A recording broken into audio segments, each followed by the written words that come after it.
Avec 3 enfants, tu n'as pas gagné les temps, hein, parce qu'ils te non-stop, tu réveilles jusqu'au soir, tu n'as pas trouvé les temps là. C'est à toi de voir si tu as 5 minutes un jour ou ça plus un autre jour, ben sinon c'est mort. Hein? Salut, moi c'est Jenna, j'ai 38 ans. Je suis prof au Collège Notre-Dame, professeure de maths depuis 10 ans, plus que 10 ans. Je suis aussi maman de 3 enfants, Adèle qui a 12 ans, Kéliane 10 ans et la petite dernière Maëlle qui aura bientôt le mois prochain 4 ans. J'ai aussi 3 chiens, 2 tortues et plusieurs poissons. Alors, mes journées ne sont pas pareilles tous les jours parce que déjà, Didier n'est pas là tous les jours. Donc, des fois, je me retrouve seule le matin, même jusqu'au soir, jusqu'à ce que les enfants puissent dormir. On court dans tous les sens le matin avec les enfants. C'est le réveil qui est le plus dur. Après, les enfants partent. Après, je vais travailler si c'est non-stop parce que je travaille dans un collège et ça fait 9 périodes. Donc, chaque 35 minutes, on bouge, on change de classe. On mange beaucoup. 2h30, je finis, je récupère Adèle. Après, je rentre, je ressors quelques minutes plus tard. Je vais récupérer Kéliane et Maëlle. Je rentre, on vide des sacs ensemble. Ils prennent le goûter, voir qu'est-ce qu'il y a à manger, ce que je peux nettoyer aujourd'hui, parce que je ne peux pas nettoyer tous les jours. Après, c'est préparer le dîner, les faire se laver, manger, les mettre au lit. Donc, devoirs, avant, j'ai raté devoirs. Il y a aussi les devoirs, soit les activités. Il n'y a que les mercredis où il n'y a pas d'activité après l'école. Sinon, tous les jours, il faut sortir, leçons, conservatoire, soit volleyball, football. Donc, on court même jusqu'à qu'ils partent dormir à 20h30. À 20h30, je ne vais pas dormir. Soit faire la vaisselle, mettre une machine, mettre les vêtements à sécher, préparer mes notes, corriger un peu. Après, aller dormir. Astuce, disons que depuis la veille, pour la semaine même, on sait déjà, Didier travaille sur un chiffre, donc du coup, il n'est pas là tous les lundis. Chaque lundi, c'est différent. Donc, s'il n'est pas là, un jour, il y a l'activité. Donc, je sais déjà ce jour-là, qu'est-ce que je dois faire, comment je m'organise par rapport aux enfants. C'est tout est dans la tête, au fait, l'organisation. Tel jour, il y a ça. Mais il faut s'organiser, c'est tout. Oui, on n'a pas trop le choix.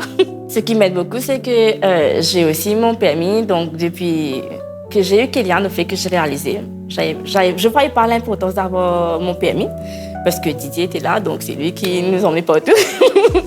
Donc, depuis que j'ai eu Kéliane, c'était difficile, surtout avec son chiffre de travail, gérer les activités Adèle, et plus quitter Kéliane et Adèle le matin, récupérer l'après-midi. Donc, j'ai mon permis, donc je peux bouger. Même il n'est pas là, je bouge, je quitte les enfants, je récupère les activités, le travail, donc voilà. Alors, du temps pour moi, en fait, très difficile. Vraiment, un autre univers d'avoir 3 enfants. J'aurais jamais cru, au fait. Avec Maëlle, comment ma vie allait changer.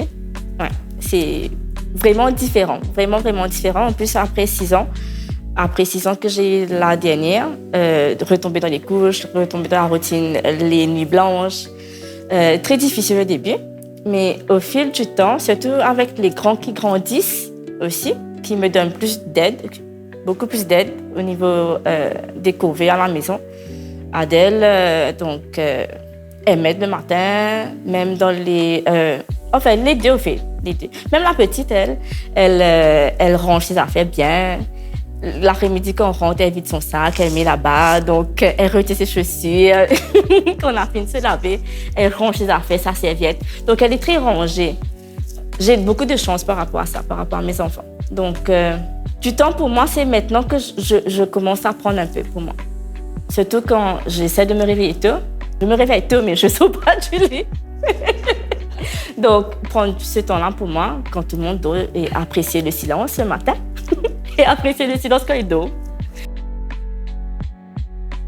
En fait, je crois que c'est pareil pour toutes les mamans. Parce qu'au début, on ne te dit pas tout ce qu'il y a à faire. On te parle du bébé, l'amour. Après, tout le monde vient là, on regarde que le bébé. Il y a très peu de gens qui te demandent comment tu vas, comment tu fais, comment tu arrives à être maman maintenant, parce que tu ne vis plus pour toi. Tu ne sais plus c'est quoi il n'y a plus de me-time au début. Donc, c'est très difficile au début. Et après, au fil des années, avec les autres enfants que j'ai eus, c'est devenu normal. Les choses que tu fais pour les enfants, c'est devenu normal. Parce que tu te dis que les enfants n'ont pas décidé pour être là. Tu as décidé d'être maman, tu as décidé d'avoir ces enfants-là. Donc, du coup, tu fais ton maximum. J'étais enfant unique pendant 18 ans, après que j'ai eu ma petite sœur. Au début, même avec Didier, je disais toujours que je voulais avoir 5 enfants. Parce que maman était toute seule. J'étais seule et je voulais tout le temps être bien entourée. Donc, du coup, j'ai eu mes 3 enfants. C'est très dur, mais tu dois être forte.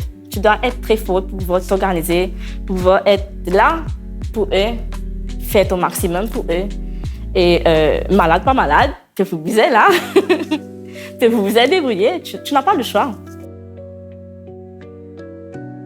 Je crois que tu le sais aussi, quand on est prof, on est tout le temps prof. C'est un peu comme maman, parce que tu ramènes le travail à la maison, tu as toujours des choses à voir, tu as toujours des choses à planifier, que ce soit pour tes classes, tes leçons, ou soit un truc de l'école, un événement quelconque, il y a toujours quelque chose à faire. C'est comme être maman au fait. C'est non-stop. Mais j'essaie tant bien que mal. Quand on est rentré, on ne regarde pas les coupes de l'école. Mais j'ai dit j'essaye, c'est très difficile. Tu n'arrives pas au fait à dissocier les 2 rôles. Quand tu es prof et quand tu reviens, quand tu sors du travail, c'est pas on dirait tu rentres, tu as quitté, tu n'as pas de travail, tu n'as rien à faire à la maison. C'est jamais ça, c'est jamais arrivé. Tu es non-stop dessus. Tu dois te donner à fond, que ce soit dans ton travail et même faire l'équilibre au niveau des enfants, comme je t'ai dit.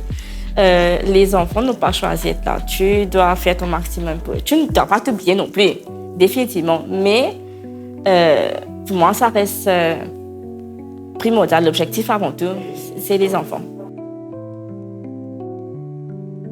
Oui, moi, mais j'ai besoin de conseils. C'est pas faux en même temps. Je peux dire ce bout-là? Persévérance, faut pas lâcher. Et toujours aller de l'avant. Toujours aller de l'avant, peu importe les défis, peu importe les épreuves. Faut pas baisser les bras. Voilà.